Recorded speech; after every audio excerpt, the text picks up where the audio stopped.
안녕하세요, 원장님. 킹메이커 이건왕입니다. 우리 동네 1등 한의원 만들기. 그 전략 중에서 오늘은 전문화에 대해서 말씀드려 보겠습니다. 이제 시작합니다. 전문화는 대체적으로 전문의 제도에 준하는 그러한 속에서 생각해 볼 수 있습니다. 일찌감치 소아과 쪽은 프랜차이즈나 네트워크를 통해서 많이 활성화됐었는데요. 이러한 전문화는 진료 영역에서도 깊이를 더해주고 소비자들에게도 신뢰를 더해주기 때문에 우리 한의계에서도 꼭 필요한 발전 단계라고 생각합니다. 전문의 제도가 아직은 개원가에서 정착이 안 돼 있기 때문에 우리 스스로가 만들어 나가기는 쉽지는 않습니다만 전략적으로 어느 과에 집중적으로 진료를 하시다 보면 방향성이 생겨나기도 합니다. 어떤 진료 과목이 또는 어떤 상병명이 치료도 잘 되고 재미도 있고 그런 경우 원장님들은 재미와 호기심과 성취감을 가지시면서 진료를 하시게 됩니다. 그렇게 원장님이 공을 들이시면 직원들도 같이 공을 들이게 됩니다. 결과 치료율이 좋아지고 환자들의 만족도가 높아지고 당장은 한 번에 낫는 것은 아니라고 하지만 원장님의 노력을 환자가 알아주고 그런 것이 시간이 지나면서 그쪽의 환자들이 많아지게 됩니다. 개원하신 원장님들이 어느 정도는 겪어보셨을 겁니다. 이제는 내부적인 전문화 과정 준비가 필요합니다. 병원 내부에 포스터나 POP나 사인물들이 환자가 들어왔을 때, 이 병원은 이쪽의 전문 병원이구나 하는 느낌이 들 수 있도록 내부 CI를 먼저 준비를 하시면 됩니다. 그 전문성에 신뢰를 갖도록 도와줍니다. 환자가 많아질수록 원장님은 진료에 자신이 붙게 됩니다.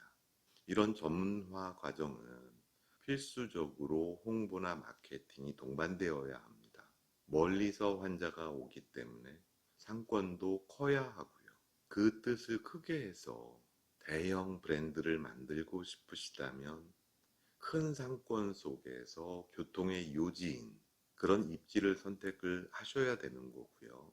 조직원들이 교육이 잘 돼 있어서 우리 전문 분야에서는 훌륭한 상담이 될 수 있도록 세팅하셔야 합니다. 이렇게 전문화를 하게 되면 병원은 규모가 작아도 비보험의 비율이 높고 평균 진료비가 높기 때문에 효율적인 경영을 할 수 있고 시간이 흐름에 따라서 브랜딩을 하기에 훨씬 유익합니다.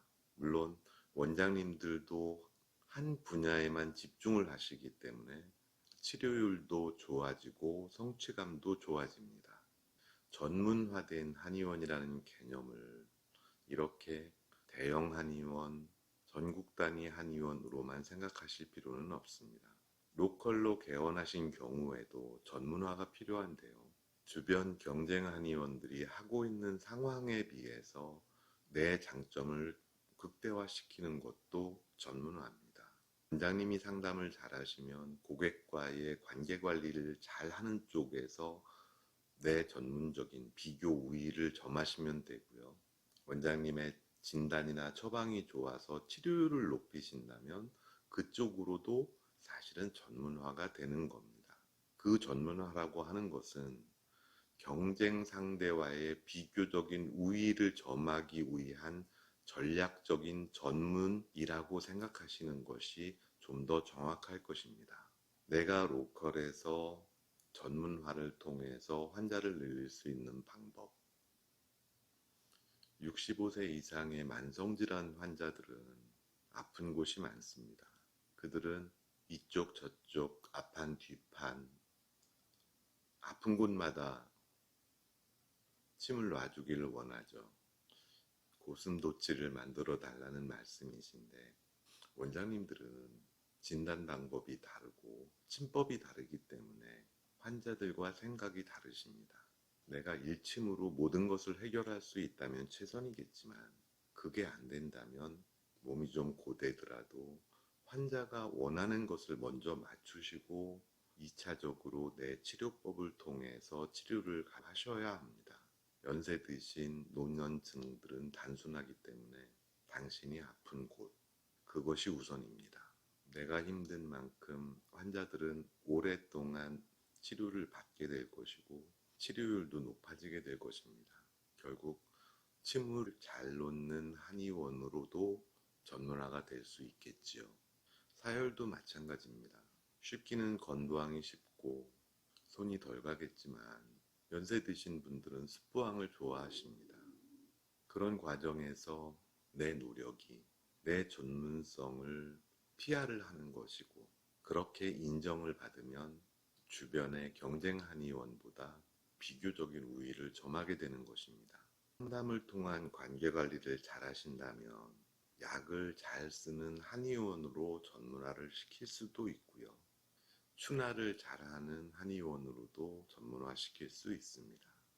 이렇게 전문화를 의료체계 개념 속에서 크게 볼 것이 아니라 내 상권 내에서의 비교 경쟁 우위라고 하는 작은 차별화라고 생각하시면 훨씬 쉬워집니다.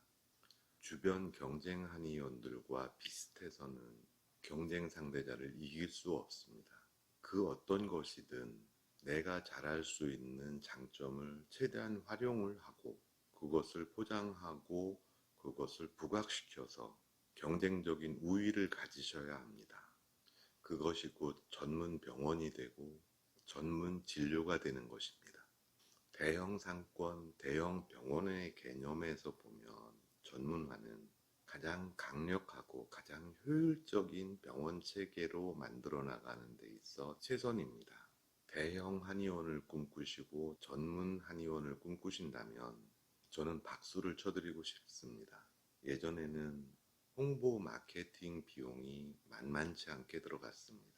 그러다 보니 대형 상권에서의 개설 비용이나 경비, 홍보 마케팅 비용, 인건비, 그러한 비용 구조가 전문화를 안착시킬 때까지 걸리는 시간, 일반 로컬과 다르게 많은 비용과 많은 시간이 들어갑니다. 그러나 지금은 홍보 마케팅의 방법이 아주 다양화되면서 적은 비용으로도 집중적인 홍보 마케팅이 가능합니다. 또한 전문화를 시킬 수 있는 아이템 또한 무궁무진합니다. 피부 쪽만 보더라도 동안 피부, 여드름, 아토피 건선이나 알러지도 아이템이 될 수 있습니다. 작게 세분화하면 무궁무진한 아이템이 되기 때문에 남들이 하지 않는 전문화를 시도를 한다면 경쟁자가 적기 때문에 SNS를 통해서 이슈화 시킬 수 있습니다. 이렇듯 전문화는 가장 강력한 무기이면서 어쩌면 우리 한의계가 파이를 키워나가는 전략이기도 할 것입니다. 간단하게 요약을 해드리면 김밥 전문, 육개장 전문, 돈가스 전문, 메뉴가 몇 가지 있더라도 그들은 그 주력 제품에 있어서는 최선을 다하고 좋은 제품이 나오고 그래서 다른 음식점들과 경쟁력이 있고 너무 크게 생각하시기보다는 처음에는 주변 경쟁자들에 비해서 비교적인 우위를 가질 수 있도록 나를 작은 것부터 전문적으로 포장을 하시고 고객이 원하는 선택하는 그런 한의원이 되면 향후에는 전문 병원으로 만들 수 있는 기반이 되기 때문에 로컬에서의 노력부터가 중요합니다. 비근한 예입니다만 양방 각 과에서 사사로운 시술 하나도 전문화가 되면 홍보나 마케팅을 통해서 전문 병원처럼 포장이 되고 대형화할 수 있는 기회가 생깁니다. 지금까지 우리 동네 1등 한의원 만들기, 그 중에서 내 전문 만들기에 대해서 말씀드렸습니다. 감사합니다. 킹메이커 이건왕이었습니다.